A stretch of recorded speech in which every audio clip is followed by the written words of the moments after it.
what it is, people see the product and it's all glossy, it's all being photoshopped, the edited. I mean, I'm talking about professional shooters, not so much amateur shooters, because they are what they are. You get your hair done, you get your makeup done, and they make you look whatever they want you to look like, and then they Photoshop you some more so you don't look like what you look like. I think people, let's say people who've made loads of money. There are people who are doing it for work. I look at it as work. I go to get up in the morning. My work might start later than somebody else, but then it's like, I'm shooting a few days. I go to work. I know what I'm shooting, and then when I come home, I'm like, shower, TV, takeaway, or food. Exactly like everybody else. You've had a great day. I think people think like adult female performers must sit around at home. Like somebody said to me, 24/7, you must be horny. I'm like, no, mate.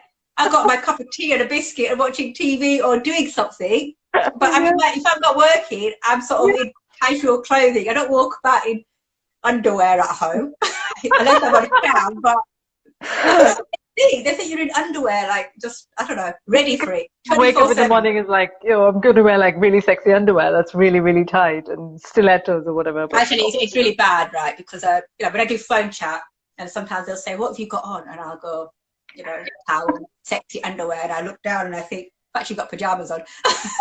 They can't see anything. So Winnie the Pooh pajamas or something. I've got pajamas on, and they're like, "What have you got on?" And you're like, "Really? What have I got on?" And then you've got to make it up. This is brilliant. I mean, it's a fantasy. I get that. It's a fantasy.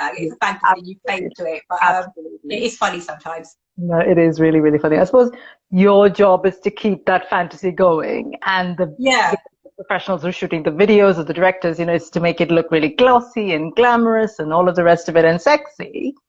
But it isn't always like that.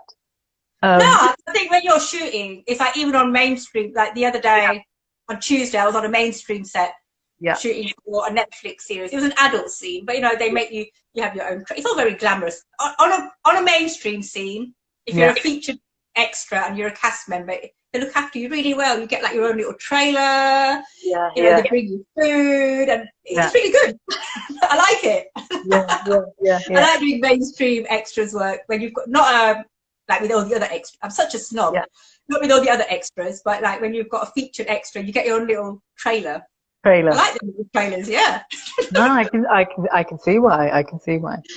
Yeah, you get to chill out in your trailer and just chill. Lovely.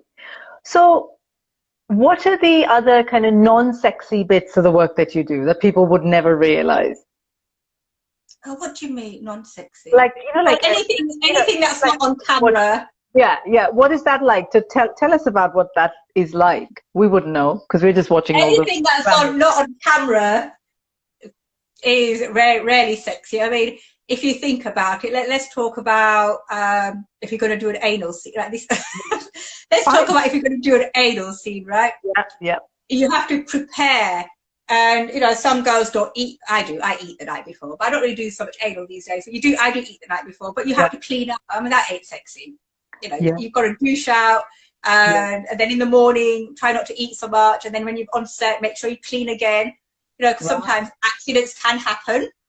Whoa. Even if you cleaned out, accidents can happen. So it always is, like for me, having been in the industry, and if you had a partner and they're like, "Oh, can we do anal?" They'd be like, "Oh my God, I've got to you can't do it after you've been out to eat, right? So, I've got to prepare."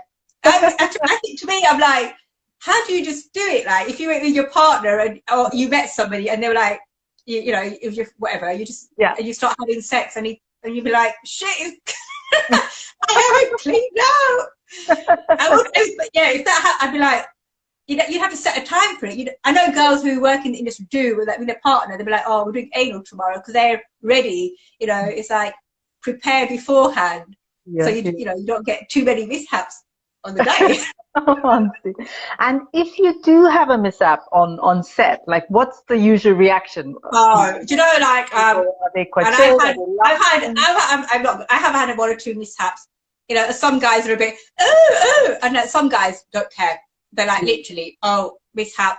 You just get up and I'm just got to go clean up, do a bit of washing up, come back, and then off you go. But the funny thing with that is like, you have to, like, people, you take a break, but when you come back to shooting, you have to be at the same intensity that you took off at. Yeah. So it's like, let's keep going. You can't start off like a slow, let's build up again, because it was a cut. And you've got to edit it, but you've got to go to the same intensity that you left off. Yeah. No, I completely get that. The other thing I've always wondered, with sex, so much of it is chemistry, and obviously for you, this is a job.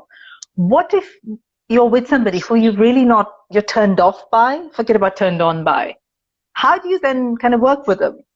What do you do in your head? Like, is there a place you go to? In all honesty, I haven't worked with anybody I've been turned off by. There was a male performer who always said, because somebody asked him once about how he worked with loads of different women. Yeah. And he said, you can always find something about somebody that you like, and you concentrate on that. So it might be that you really like their face. Yeah. So you concentrate on the face. Or you might be that you like their feet. So you concentrate. So you find something about them that you like. I've worked with so many people, and I just see it as work. I haven't gone to work and go, oh, I really find you attractive, or I really, sometimes the scene goes, and you think, oh, it was really bad, the scene. In your head, it was like, and then the producer, oh, it was really good. And I'm like, oh, great. But it's very rare that I like people. It's very rare that I've not liked anybody I've worked with, but I've worked with people where there hasn't been any sort of a banter or chemistry, but you're getting paid to work. Even when I shoot my own content. Yeah. So this is me. It's not for everybody. When I shoot my own content, I shoot with a various range of people. Not everybody. I look at them and I think, okay, I shoot a trans scene, and I shoot a boy girl, and I shoot this and I shoot that. I look at what might sell. Yeah. It's not necessarily what I find attractive. To me, that's not what porn's about. If I want to have sex with somebody I find attractive, I'll go meet, I'll try and date someone. Exactly. No, I get that. Thank you so much, Bossy Mums. We had a very nice comment to say it's a great chat, and it's raw and honest, and well done, ladies. So that's to you and me. Thank you. I think we should be raw and honest. I think many people. I mean, I'm going to say, there's a lot of Asian guys who contact me. Oh, they want to get into porn, and I always ask them. I think they think they're just going to have lots of sex. Okay, you're gonna have sex, right? But first and foremost, it's a performance. Yes. Some of these guys, I know, as soon as a camera's on them and there's a cameraman there, they struggle to get it up. Yeah. When they're shooting themselves, they might be fine, but then you've got a cameraman. Then suddenly there's pressure. There's pressure for you to perform. There's pressure for you to keep a hard on. There's pressure for you to get a cum shot. And for you, some of these guys are like, oh yeah, I can keep going for X, Y, Z. Yeah. It's like, it's all great, not a problem.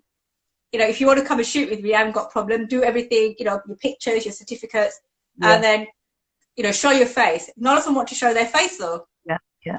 It's like, they all want to get into, I want to shoot. I can't show my face, right? Because I can't show my face. Well, what's the point? So they want to do something, but it's really weird, because it's like, oh yeah, I want to do it, but I don't want people to know.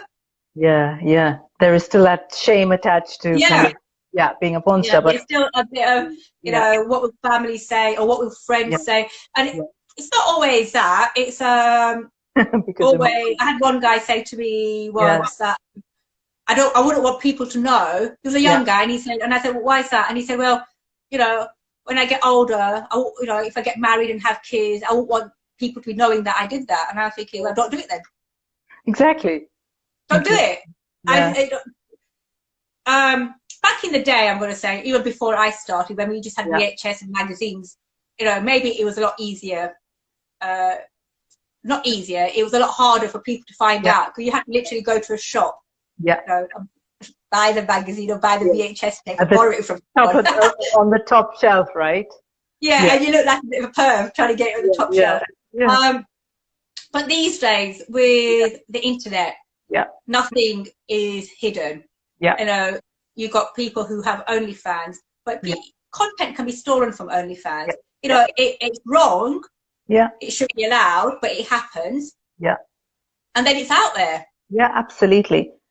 With the internet, you can't hide anything. Exactly. So that's one thing I say to people is like, be aware that once you do add any adult content, whether it's solo, girl, or boy, girl, you put it on your Twitter, you put it on your OnlyFans or any other platform, it's out there.